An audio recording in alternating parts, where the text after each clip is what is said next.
Martin Luther King Day, February 19, 2026. To mark this holiday, I've come to Fort Snelling State Park, located in St. Paul, Minnesota, just minutes from the state capitol, minutes from the Mall of America, the Twin Cities International Airport, 5 miles from where I live in South Minneapolis, and just a quarter mile away up the hill lies the Whipple building that houses the federal ICE agents.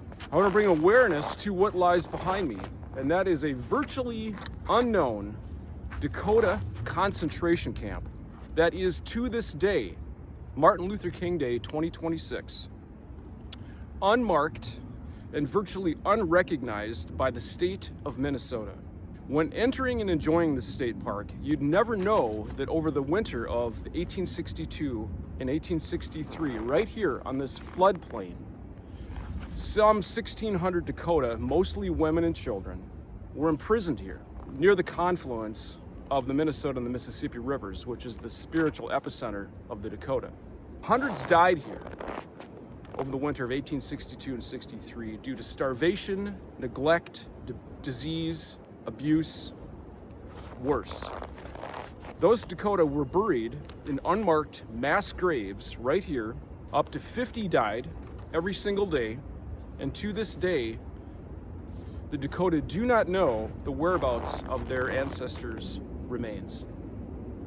You know, it's fitting that I stand here on MLK Day in 2026 in sub-zero weather. I don't think that we really can fathom the cruelty inflicted upon the Dakota by the United States military over that winter of 1862 and 63. I just don't think we can. I mean, this is just, so when spring approached, it just became like a swamp, and they were here in this misery. In Martin Luther King's 1963 book, Why We Can't Wait, he wrote about the origins of racism in this country. King strongly condemned historic injustices thrust upon indigenous peoples.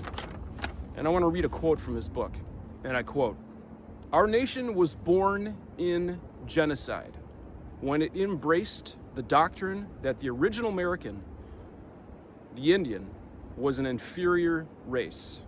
We are perhaps the only nation which tried as a matter of national policy to wipe out its indigenous population.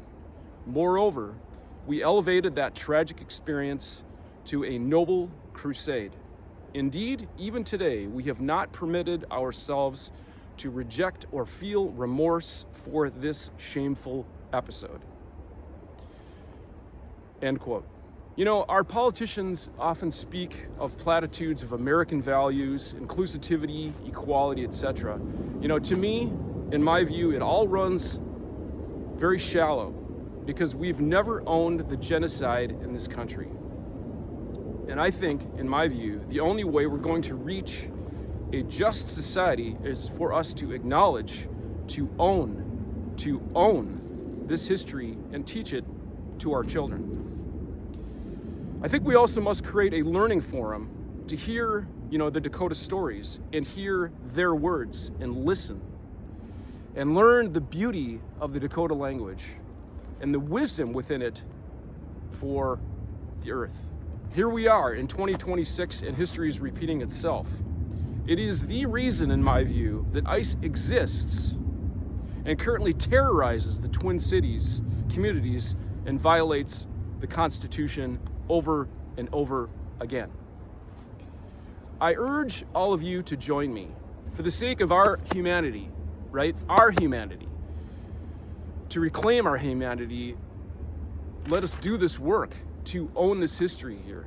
And I don't exactly know how, but of course, the Dakota must approve any step of acknowledgement here. My aim is to build, a coalition and shine light on this history and demand that, at minimum, Minnesota acknowledge this site of mass death and suffering with signage in and out of the park. This is a state park. This is the People's Park.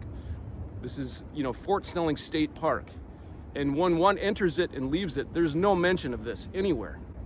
There is a Dakota erected memorial just down this path here a couple hundred feet, but you'd never know it. It's so modest when you come upon it.